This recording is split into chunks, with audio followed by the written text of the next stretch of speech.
Hi, my name is Grace, and I'm going to be reading from The Giver by Lois Lowry. Jonas did not want to go back. He didn't want the memories, didn't want the honor, didn't want the wisdom, didn't want the pain. He wanted his childhood again, his scraped knees and ball games. He sat in his dwelling alone, watching through the windows, seeing children at play, citizens bicycling home from uneventful days at work, ordinary lives free of anguish because he had been selected, as others before him had, to bear their burden. But the choice was not his. He returned each day to the annex room. The giver was gentle with him for many days following the terrible shared memory of war. There are so many good memories, the giver reminded Jonas, and it was true. By now, Jonas had experienced countless bits of happiness, things that he had never known before. He had seen a birthday party with one child singled out and celebrated on his day, so that now he understood the joy of being an individual, special, and unique and proud. He had visited museums and seen paintings filled with all the colors that he could now recognize and name. In one ecstatic memory, he had ridden a gleaming brown horse across a field that smelled of damp grass, and had dismounted beside a small stream from which he and the horse drank cold, clear water. Now he understood about animals, and in the moment that the horse turned from the stream and nudged Jonas's shoulder affectionately with its head, he perceived the bonds between animal and human. He had walked through the woods and sat at night beside a campfire.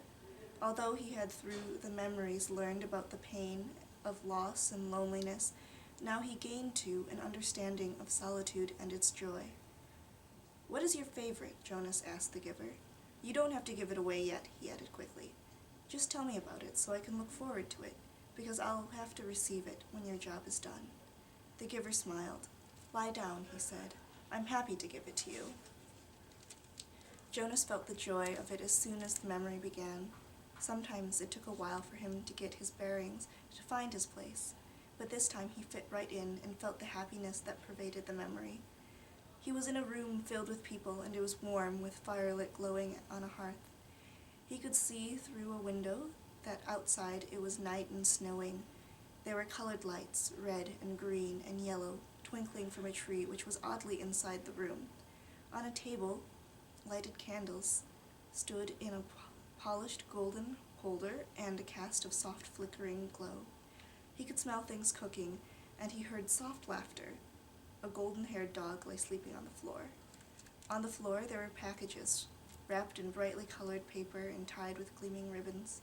As Jonas watched, a small child began to pick up the packages and pass them around the room, to other children, to adults who were obviously parents, and to older, quiet couple, man and woman, who were sitting, smiling together on a couch. While Jonas watched, the people began one by one to untie the ribbons on the packages, to unwrap the bright papers, open the boxes, and reveal the toys and clothing and books. There were cries of delight. They hugged one another.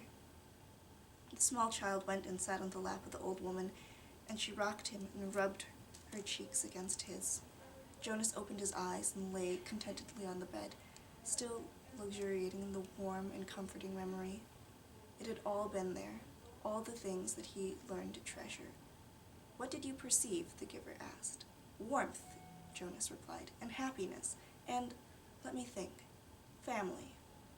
That was a celebration of some sort, a holiday, and something else.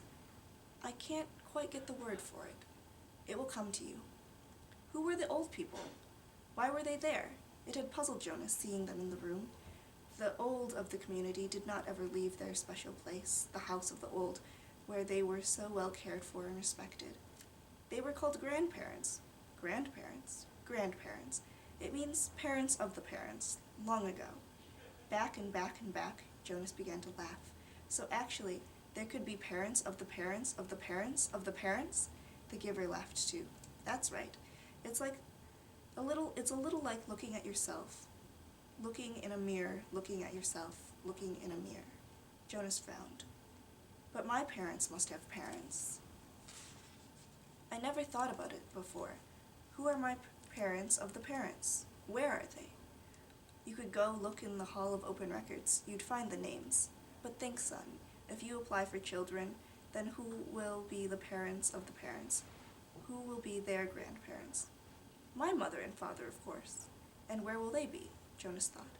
Oh, he said slowly. When I finish my training and become a full adult, I'll be given my own dwelling, and then when Lily does a few years later, she'll get her own dwelling, and maybe a spouse and children if she applies for them, and then mother and father... That's right. As long as they're still working and contributing to the community, they'll go and live with the other childless adults, and they won't be part of my life anymore. And after that, when the time comes, they'll go to the house of the old, Jonas went on. He was thinking out loud. And they'll be well cared for and respected, and when they're released, there will be a celebration. Which you won't attend, the giver pointed out. No, of course not, but because I won't even know about it. By then I'll be so busy with my own life, and Lily will too. So will our children, if we have them. Won't know who their parents of the parents are either. It seems to work pretty well that way, doesn't it? The way we do it in our community, Jonas asked. I just didn't realize there was any other way until I received that memory. It works, the giver agreed. Jonas hesitated.